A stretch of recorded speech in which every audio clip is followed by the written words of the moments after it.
Bienvenue en Algérie, bienvenue en Kabylie, bienvenue à Béjaïa. C'est fou, il n'y a pas d'autre mot. Ça, c'est la Méditerranée. C'est juste exceptionnel, exceptionnel.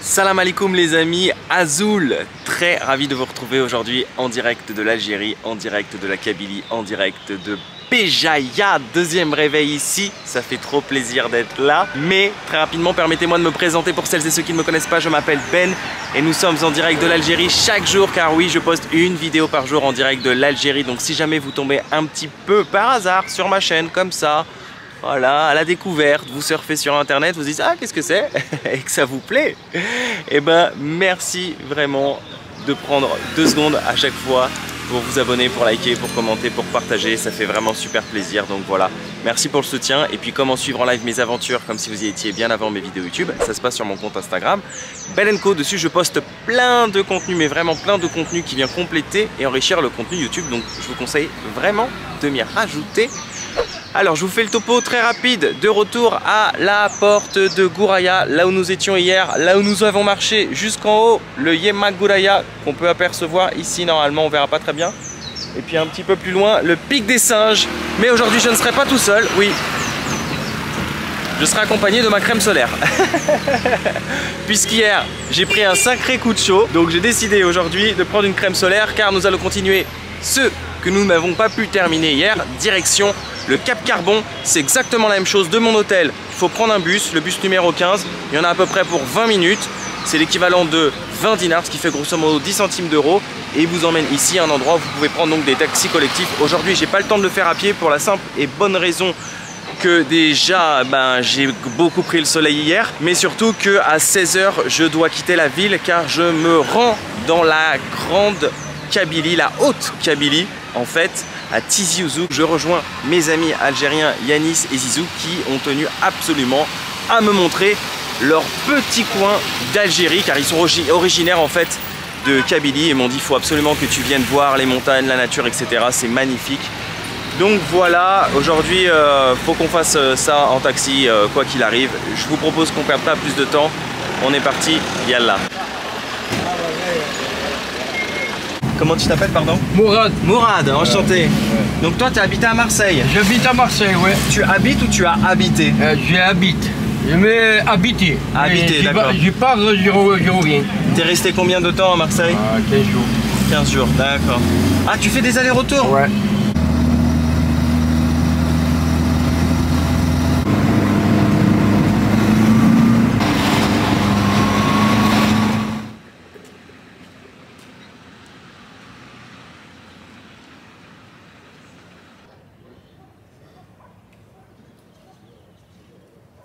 Bien arrivé au Cap Carbon et regardez, nos amis sont de retour, ils sont magnifiques. Ah là c'est des petites cacahuètes et pas du coca. Parce qu'hier j'ai vu quelqu'un donner du coca, c'est pas bien pour eux, ouais effectivement. Des petites cacahuètes c'est sympa, ou des petites bananes. Ils sont trop mignons. Regardez, il y a un petit bébé là. Oh, ils sont craintifs donc. Il faut éviter de trop les enquiquiner aussi. Voilà. Après, ils sont à la recherche, c'est logique, de nourriture. Oh, regardez celui-là, s'il est pas trop mignon, avec sa petite bouille. Nous voici donc à l'entrée du Cap Carbon. J'espère que vous m'entendrez bien aujourd'hui, car j'ai quelques petits soucis avec mon micro externe. Donc, je suis passé pour la journée avec le micro de la caméra. Le temps d'en racheter un autre. Mais normalement, il ne devrait pas y avoir de soucis. C'est juste qu'on entendra un tout petit peu plus les bruits extérieurs. Oh là là, regardez. On est déjà plongé dans l'ambiance. Regardez-moi ça. Cette mer bleue. Ces paysages. Alors, quelques infos très rapides sur le Cap Carbon, qui a été construit donc en 1889 par une compagnie italienne de signalisation maritime. Il faut savoir que son phare s'élève à 235 mètres au-dessus du niveau de la mer, ce qui fait donc de lui le phare naturel le plus haut du monde. Et d'ici, c'est juste magnifique. Alors je me souviens que hier, quand nous étions au Pic des Singes, on voyait très bien, enfin très bien c'est un grand mot, mais on voyait donc de loin le Cap Carbon et le phare qui est donc en face. Mais selon les dires, je ne pourrais certainement pas m'y rendre car c'est une zone militaire. J'ai demandé à l'instant à un monsieur. Il y a un chemin, mais ce serait donc une zone militaire. J'ai la caméra, on va pas prendre de risques. En revanche, il y a un chemin par ici qui mène jusqu'aux plages des Aiguillades, une très belle plage ici à Béjaïa, et je pense que c'est ce qu'on va faire. Mais on est d'accord pour dire que c'est splendide, hein.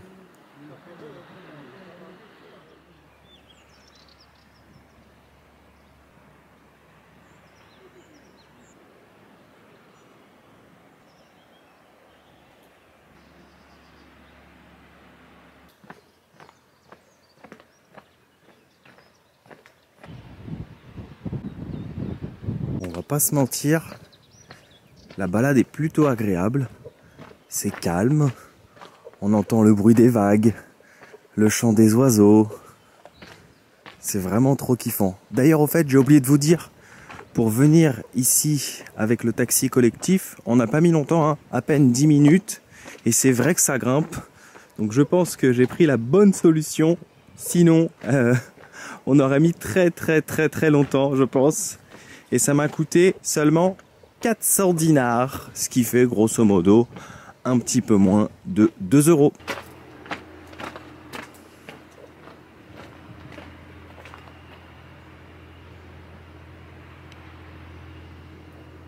Excusez-moi, j'ai une petite question là. On est en Algérie ou on est dans les Caraïbes? C'est extraordinaire.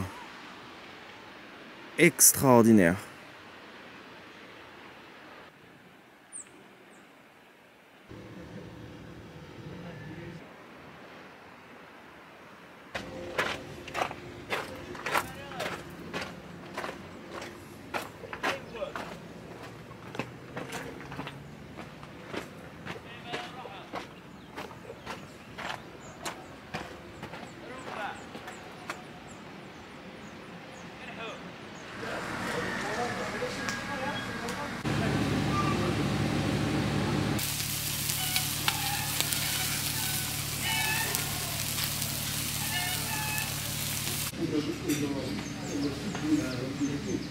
Vous voyez, dans la vie, je crois que tout est fait pour une raison.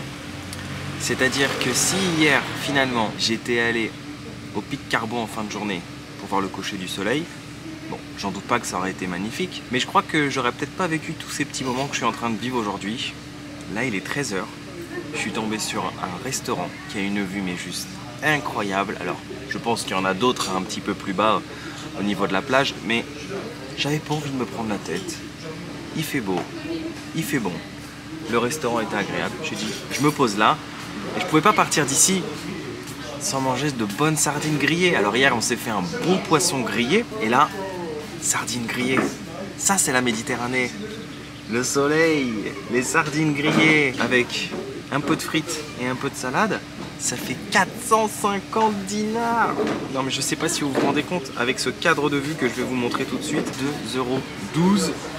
Et pour tester, j'ai pris un Schweppes grenadine. Je l'avais jamais vu celui-là, c'est la première fois que je le vois.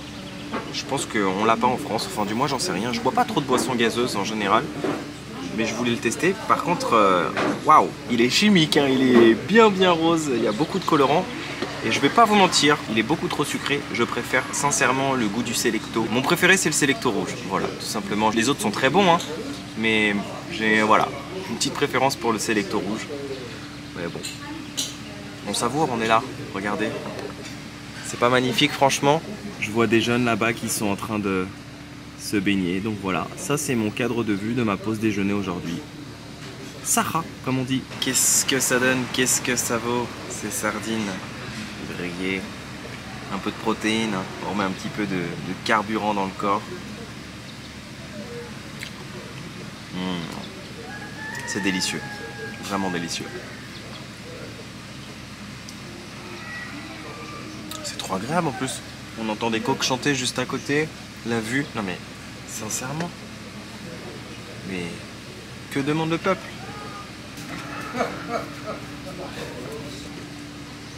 C'est vraiment délicieux. Il y a un truc que je kiffe ici en Algérie, c'est que les gens, même quand ils savent que je suis touriste, ils essayent pas de m'arnaquer, ils essayent pas de me la mettre à l'envers. Il n'y a pas un prix de touriste et un prix pour les locaux. C'est, on te dit le prix direct, le juste prix, voilà. Il n'y a pas de t'es touriste, donc ta course de taxi, tu vas la payer 800 dinars au lieu de 400. Les sardines, tu vas les payer 1000 au lieu de 450. Non, c'est direct le bon prix. On te met à l'aise, t'es bien, t'es tranquille. Les gens sont chaleureux. Et c'est ça qui est vraiment agréable. J'ai oublié de préciser un truc. C'est que les frites, ce sont des frites maison. Hein. Ça se voit direct, ça se sent. C'est de la pomme de terre qui a été coupée en frites. C'est pas des frites surgelées. Hein. Elles sont bien pleines, elles ont un vrai goût de pomme de terre.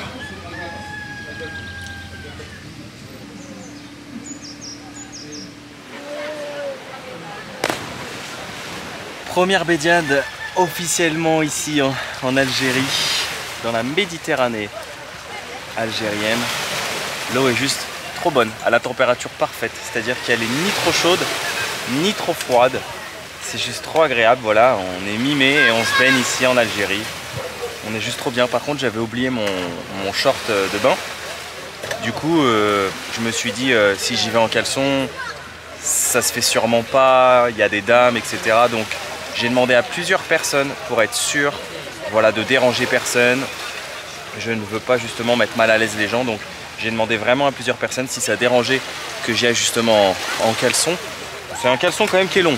Mais voilà, et du coup, tout le monde m'a dit non, non, c'est bon, tranquille, il n'y a pas de souci, tu peux y aller, donc voilà. On fait les choses bien ou on les fait pas.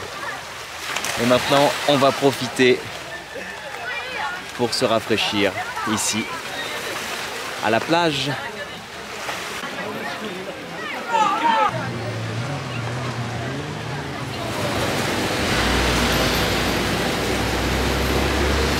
On est bien reçu chez Farid Boulaglas, ici à Béjaïa. Farid Boulaglas, le meilleur glacier de l'Algérie entière. De l'Algérie entière, carrément. Ah ouais. Moi je croyais que c'était de Béjaïa, mais c'est de l'Algérie. Hein. L'Algérie entière. Merci les gars, merci. Allez, au revoir. Au revoir. Plaisir. À bientôt.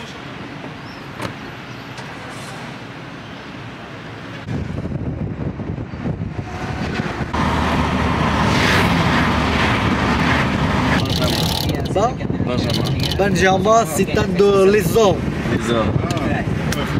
خويا العزيز. Merci l'Aziz. خوتي النية برك.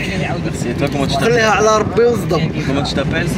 زكريا عباس. Zakaria, ok. Merci l'Aziz. عرفت خير العزيز. Merci l'Aziz. Merci. ليزون.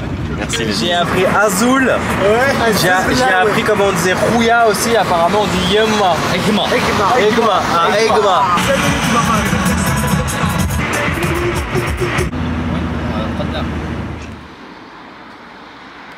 Ce matin, réveil à Béjaïa, mais je vous l'avais annoncé que nous irions dans la Grande Kabylie et je viens d'y arriver. Alors, j'ai quitté la plage et en fait, ça n'a pas été difficile pour rejoindre la gare des taxis collectifs puisque j'ai tendu mon pouce et là, trop sympa, il y a 4 jeunes qui se sont arrêtés, qui m'ont ramené dans le centre-ville de Béjaïa.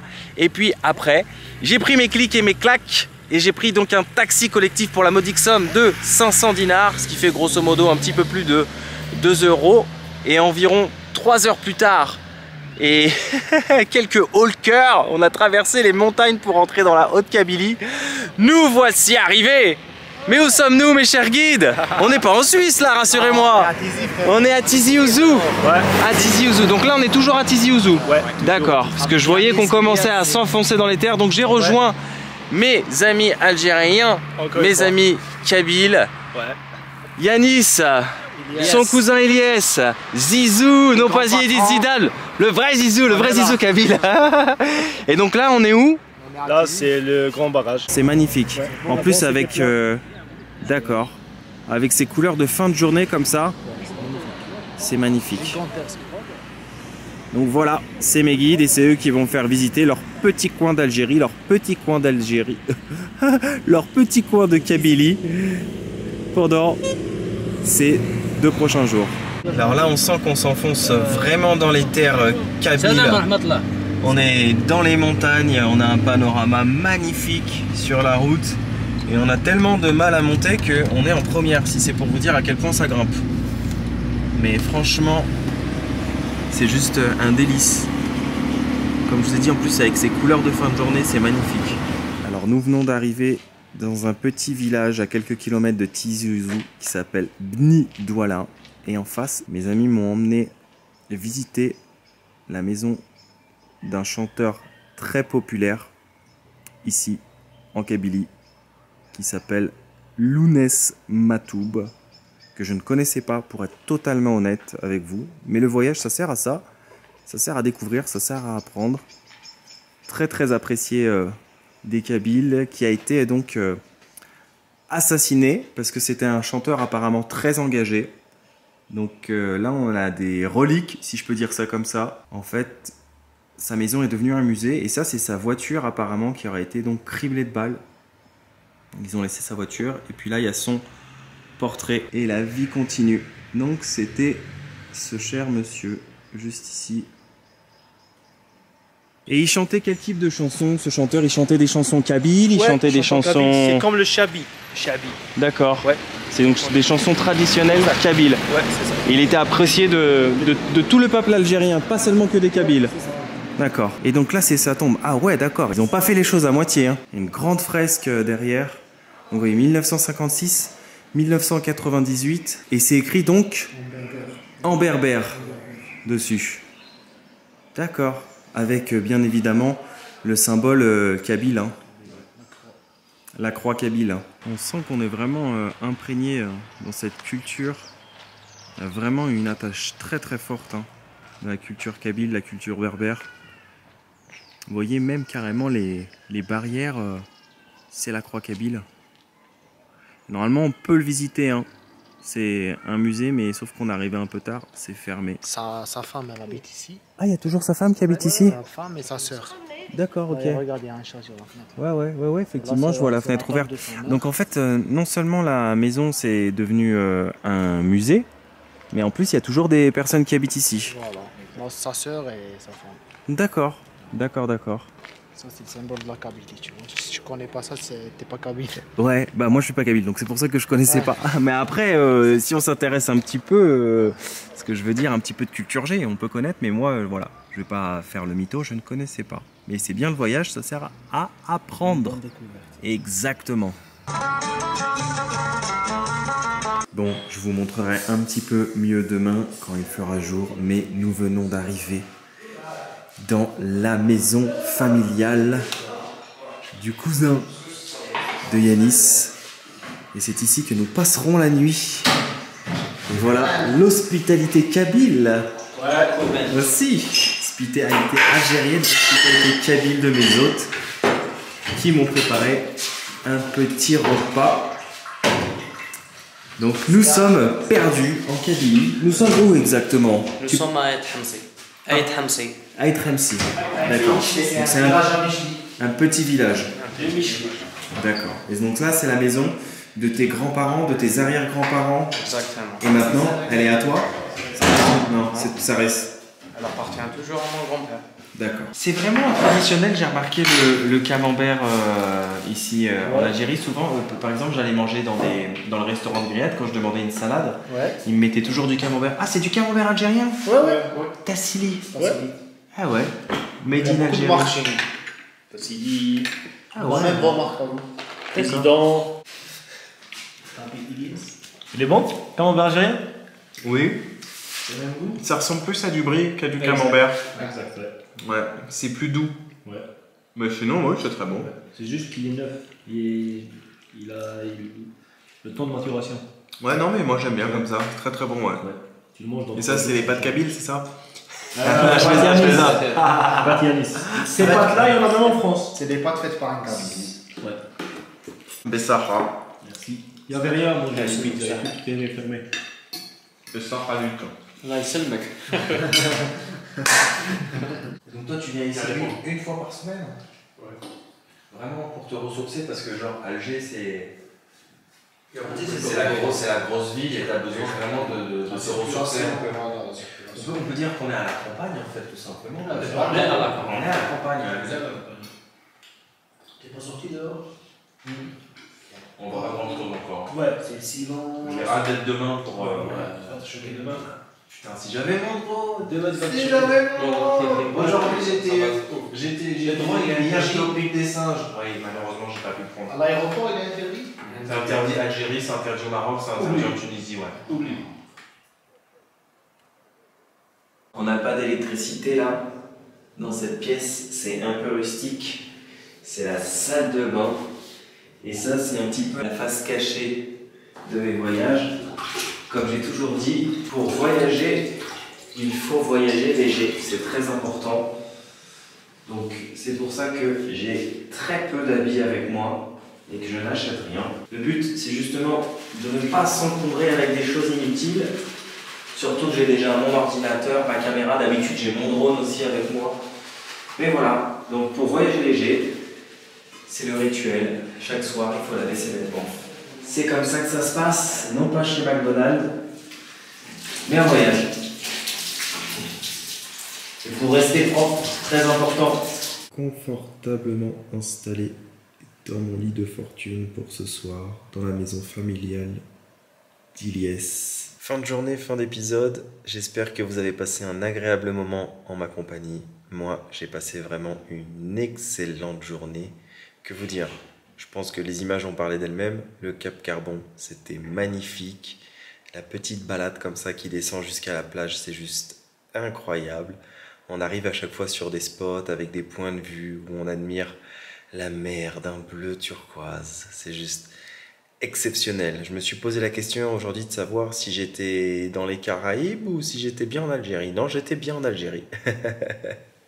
Et puis finir ici, dans la Haute-Kabylie, c'est juste extraordinaire. Et on sent que on arrive vraiment dans une autre partie de l'Algérie. On sent qu'il y a une attache très très forte. Ici en Kabylie, les Kabyles sont très chauvins, sont très fiers de leur culture. Tout à l'heure, on est arrivé dans un petit village où on a fait quelques courses et donc il y avait des messieurs qui étaient assis à côté en fait du symbole de la Kabylie et je leur ai demandé poliment si je pouvais filmer et ils m'ont regardé comme ça quand ils nous ont vu débarquer parce que ici on est dans des petits villages, tout le monde se connaît donc quand ils voient des étrangers arriver, ça leur fait bizarre, ils se demandent c'est qui, mais bon, comme ces personnes connaissaient la famille de mes hôtes, forcément, il n'y a pas eu de souci, mais de toute façon, il n'y aurait pas eu de souci en temps normal. Les gens sont très gentils, sont très accueillants, mais là, on est dans des petits villages, donc forcément, comme tout le monde se connaît et qu'ils ne connaissent pas, parfois, ils peuvent être un petit peu sur leur garde, mais ils étaient très contents, en tout cas, de voir un touriste, parce que déjà, que quand j'étais à Oran, qui est une grande ville, ils n'avaient pas trop l'habitude de voir un touriste et ils étaient vraiment contents quand je leur disais que je suis touriste français qui voyage ici en Algérie. Alors je vous dis même pas ici dans un petit village paumé en Kabylie, c'est juste exceptionnel, exceptionnel. Venir ici, dormir, se perdre dans la Kabylie, c'est ça qui est génial et c'est pour ça que j'ai d'ailleurs accepté l'invitation de Yanis parce que c'est quelque chose que j'aurais peut-être pas pu faire tout seul parce qu'il faut connaître ces endroits-là, etc. D'ailleurs, ce soir, normalement, on devait dormir en pleine nature, on devait camper, mais malheureusement, à cause d'un petit, on va dire, malheur familial, dans la famille de Yanis, on n'a pas pu faire ça ce soir. Voilà, il avait beaucoup de choses à gérer, etc. Donc, on n'a pas pu camper, mais je me souviens que quand on discutait ensemble, quand il m'avait contacté sur Instagram, il m'avait montré des photos de là où il campe justement dans les montagnes et c'est juste extraordinaire. Mais c'est pas grave, ce n'est que partie remise. Qui sait, pour un deuxième voyage en Algérie, hein, pourquoi pas. Bref, moi, ça, on n'a pas l'air comme ça, mais en fait, je suis très fatigué. Donc, je vous remercie vraiment d'avoir suivi cet épisode. Merci encore à mes hôtes qui m'accueillent ici et qui me font découvrir leur petit bout d'Algérie, leur petit coin de Kabylie. Moi, je vous donne rendez-vous demain en direct de l'Algérie. Prenez bien soin de vous, n'oubliez pas de voyager et surtout, n'oubliez jamais un truc, c'est que quand rien n'est prévu, tout peut arriver. Ah, ciao, ciao.